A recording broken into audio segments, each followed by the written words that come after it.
வணக்கம் நண்பர்களே. இன்றைக்கி இந்த வீடியோவில் ரொம்பவே முக்கியமான ஒரு வாழ்க்கை மாற்றத்தை பற்றி தான் சொல்ல போகிறேன். இது வாழ்க்கை மாற்றக்கூடிய பரிகாரமோ ஒரு ஜோதிட வீடியோவோ. ஸோ இந்த வீடியோவை ஃபுல்லாக பார்த்திங்கன்னா எல்லாமே தெரிஞ்சு கொள்ளலாம். So welcome back to the channel நண்பர்களே. இன்றைக்கி இந்த வீடியோவில் மிக மிக முக்கியமான ஒரு ஜோதிட தாள்களையும் ஒரு ஆன்மீக தாள்களையும் அதிரடியாக பார்க்க போகிறோம். பார்க்குறதுக்கு முன்னாடி என்ன பார்க்க போகிறோம் அப்படிங்கிறத இன்ட்ரோவில் ஷேர் பண்ணுறேன், வாங்க பார்க்கலாம். எல்லாருக்குமே இருக்கக்கூடிய ஒரு ஆசை கோடீஸ்வரராக வேண்டும்னு தான்.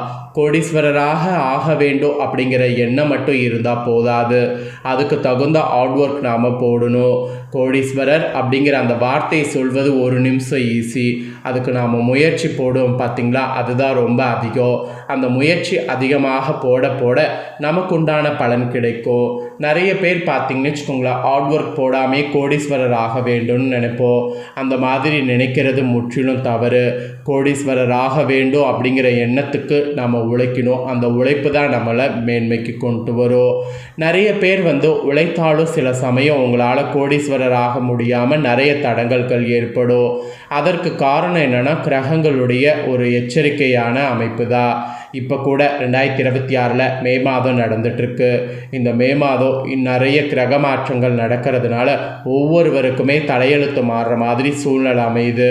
அதன்படி விருச்சிக ராசிக்காரங்களுக்கு இப்போ சூழ்நிலை இப்படி தான் இருக்க போகுது என்பது குறிப்பிடப்படுது. அப்படி இருக்கக்கூடிய சூழ்நிலையை மாற்றி கோடீஸ்வரர் யோகம் பெறணும்னா சில பரிகாரங்களை நாம் செய்ய வேண்டும். அந்த பரிகாரங்கள் என்ன, அதை செய்கிறது எப்படி அப்படிங்கிறத தான் இந்த வீடியோவில் சொல்ல போகிறேன். அதை நீங்கள் செய்கிறதுனால உங்கள் ராசிக்கு நிச்சயம் தலையெழுத்து மாறும். அந்த பரிகாரம் எப்படி செய்யணும் அப்படிங்கிறத தெரிஞ்சு அந்த பரிகாரத்தை செய்து பயன்பெறுங்க.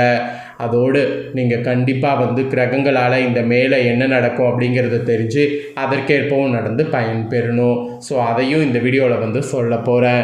ஆக மொத்தம் இந்த ஒரு வீடியோ பார்த்திங்கன்னா பல முக்கியமான விஷயங்களை நீங்கள் தெரிந்து கொள்ளலாம். மெயினாக நீங்கள் ரொம்ப சிறப்பாகவும் செயல்படலாம். சரி வாங்க என்னங்கிறத பார்க்கலாம். படாத கஷ்டங்கள் எல்லாம் தங்கள் வாழ்க்கையில் படக்கூடிய விருச்சிக ராசிக்காரங்களே, கோடீஸ்வரர் ஆவதற்கு நீங்கள் செய்ய வேண்டிய விஷயங்கள் என்ன, எந்த விஷயங்களை நீங்கள் அறவே தவிர்க்க வேண்டுங்கிறத இப்போ நான் உங்களுக்கு சொல்ல போகிறேன். அதை தெரிந்து கொள்ளுங்கள். விருச்சிக ராசிக்காரங்களுக்கு 9க்கு சூரியன் பகாதிபதி. கெடுதலை மட்டுமே செய்பவனாக சந்திரன் விளங்குகிறார்.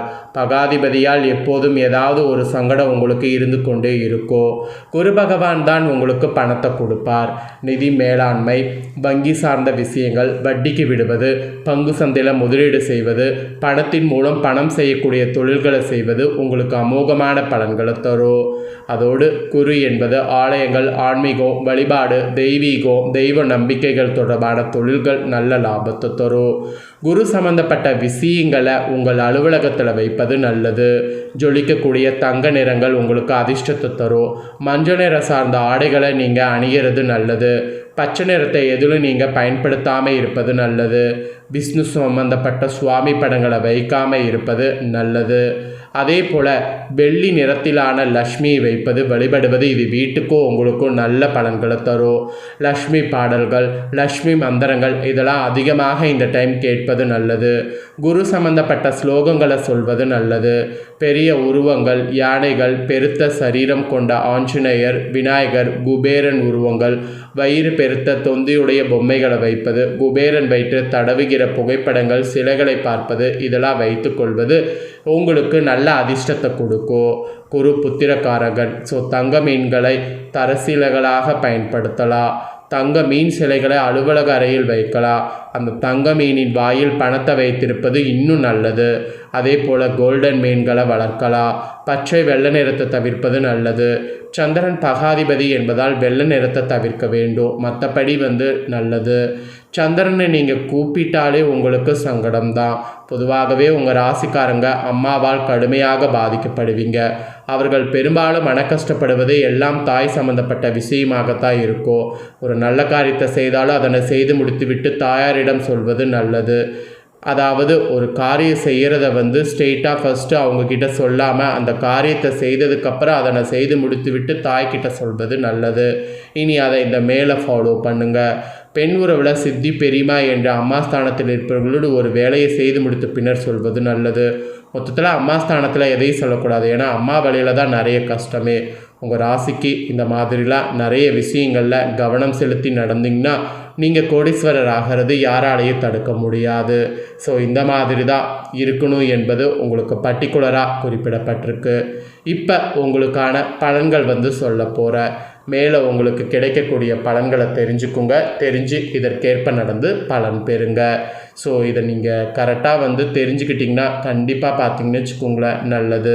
ஸோ இதை கரெக்டாக தெரிஞ்சுக்குங்க. சரி வாங்க, இப்போ நான் உங்களுக்கு கரெக்டாக என்னங்கிறத சொல்லிடுறேன். ஏன்னா நீங்கள் இதை கரெக்டாக தெரிஞ்சுக்கிட்டிங்கன்னா ஈஸியாக இருக்கும் உங்களுக்கு இது பண்ணுறதுக்கு. அதனால் என்ன பலன் கிடைக்க போகுதுங்கிறத சொல்கிறேன். உங்களுடைய கடின உழைப்பு மற்றும் முயற்சிகள் மூலம் இந்த டைம் வளர்ச்சி, வெற்றி மற்றும் அங்கீகாரத்தை பெறுவீங்க. உங்களுக்கு விளையாட்டு அல்லது உடற்பயிற்சிகளில் ஆர்வம் இருந்தால் நீங்கள் பெயரையும் புகழையும் பெறுவீங்க. ஸோ இப்போ பயன்படுத்திக்கோங்க. நீங்கள் வெகுமதிகள், நிதி பலன்கள், பணியிடத்தில் அங்கீகாரம் மற்றும் அரசு தொடர்பான விஷயங்களில் ஆதரவு பெறுவீங்க. அதுக்கான சூழ்நிலை இப்போ கிரகங்களே கொடுத்துருக்கு. வடிவமைப்பு, அழகு அல்லது கலை போன்ற படைப்பு துறைகளில் நீங்கள் புதிய முதலீடுகள் செய்தீங்கன்னா அவற்றிலிருந்து பயனடைய முடியும். இந்த காலகட்டம் ஒரு தொழில்முறை சூழலுக்கு சாதகமாகவே இருக்குது. இருப்பினும் குறிப்பாக நீங்கள் நீண்ட தூர பயணங்கள் திட்டமிடுறது, குடும்ப தேவைகளுக்காக செலவுகள் ஏற்படுறது, இதெல்லாம் கொஞ்சம் இருக்குது. அது இந்த மாத இறுதியில் அடிக்கடி மேற்கொள்ளக்கூடிய குறுகிய தூர பயணங்கள் கூட இருக்கும். இது நீங்கள் மன அழுத்தத்தில் இருக்கிற மாதிரி சூழ்நிலை ஏற்படுத்துங்கிறதுனால அந்த மன அழுத்தம் இல்லாமல் நீங்கள் ரொம்ப கவனமாக இருக்கணும் என்பது குறிப்பிடப்படுது. அதோடு இந்த மாதம் ஃபுல்லாக வியாபாரம் மற்றும் வர்த்தகத்திற்கு மிகவும் உகந்ததாக இருக்குது. இந்த மாதம் தொழில் ரீதியாக புதிய வாய்ப்புகள் வரும். எனவே வாய்ப்பை பயன்படுத்திங்கன்னா வெற்றி அடைய நீங்கள் ஈஸியாக இருக்கிற மாதிரி இருக்கும். அரசு தொடர்பான பணிகள் இருந்தால் அனைத்தும் பார்த்தீங்கன்னு வச்சுக்கோங்களேன் எந்த தடையுமின்றி சுமூகமாக நடைபெறும். இந்த டைம் மேற்கொள்ளப்படக்கூடிய குறுகிய கால வணிக பயணங்களால் நீங்கள் பயனடைவது யாராலையும் தடுக்க முடியாது. நீங்கள் சம்பளம் பெறுபவர்களாக இருந்தால் இந்த டைம் முந்தைய குழப்பங்கள் இருந்தது எல்லாமே மாறும். மன அழுத்தமும் நீங்கும். இந்த டைம் உங்கள் சக ஊழியர்களோடு உங்கள் உறவு மேம்படும். உங்கள் மேலதிகாரிகள் உங்கள் கவலைகளை புரிந்து கொண்டு உங்களுக்கு ஆதரவளிப்பாங்க. இது மேலும் ஆதரவான சூழலுக்கு வழிவகுக்கும். ஒட்டுமொத்தமாக இந்த டைம் பார்த்தீங்கன்னு வச்சுக்கோங்களேன் மேலே கேதுவின் பயிற்சியின்படி இந்த காலகட்டம் உங்கள் தொழில் வாழ்க்கையில் வளர்ச்சி, தெளிவு மற்றும் முன்னேற்றத்தை கொண்டு வரும். அதனால் பொறுமையாக இருக்கிறது உங்களுக்கு நல்லது. அப்புறம் உங்கள் உறவு வகையில் காதல் மற்றும் புதுப்பிக்கப்பட்ட பிணைப்புகளை நீங்கள் அனுபவிப்பீங்க. இந்த மாதம் நீங்கள் ஃபுல்லாக ஒரு பழைய நண்பரையோ அல்லது கடந்த கால தொடர்பையோ சந்திக்கக்கூடும். மேலும் அவர்களோடு மீண்டும் இணைவதை பற்றி பரிசீலிக்கலாம். நீங்கள் திருமணமானவர்களாக இருந்தீங்கன்னா இது உங்களுக்கு ஒரு காதல் நிறைந்த காலகட்டமாக இருக்கும். மேலும் நீங்கள் பயணம் செய்வதற்கோ ஒன்று தரமான நேரத்தை செலவிடுவதற்கு வாய்ப்புகள் காண்பீங்க. இது உங்கள் பிணைப்பை ஆழப்படுத்தும், வலுப்படுத்தும். உங்கள் உறவில் நல்லிணக்கத்தை கொண்டு வரும். உங்கள் வாழ்க்கை துணையோடு தரமான நேரத்தை செலவிட்டிங்கனாவே போதும், எல்லாமே உங்களுக்கு நடக்கும். ஸோ தொழில், குடும்பம் இதெல்லாம் என்ன மாதிரி இருக்கும் அப்படிங்கிறது எல்லாமே சொல்லிட்டேன். இதெல்லாம் தெரிஞ்சிருப்பீங்க. இதற்கேற்ப நடந்து பயன்பெறுங்க. என்னங்க வீடியோ முழுமையாக பார்த்தீங்களா? உங்களோட ராசிக்கு எப்படி இருக்கணும், என்ன நடக்குங்கிறத எல்லாமே சொல்லிட்டேனா? இதை நீங்கள் தெரிஞ்சிருப்பீங்க. இதற்கேற்ப நடந்து பயன்பெறுங்க. உங்கள் ஃப்ரெண்ட்ஸ் ஃபேமிலிக்கும் ஷேர் பண்ணுங்கள், அவங்களும் பார்த்து பயன்பெறட்டும். மேலும் இதே போல் புதிய தகவல்களை தெரிந்து கொள்ள சேனலை சப்ஸ்கிரைப் பண்ணுங்கள், கூட பெல் பட்டனை ப்ரெஸ் பண்ணுங்கள். அப்போ தான் நான் போகிற மற்ற அப்டேட்டான வீடியோ உடனுக்குடனே தெரிஞ்சு பயன்பெற முடியும். ஸோ மறக்காமல் பண்ணுங்கள். நெக்ஸ்ட் இதே போல் வேறொரு வீடியோவில் உங்களை சந்திக்கிறேன்.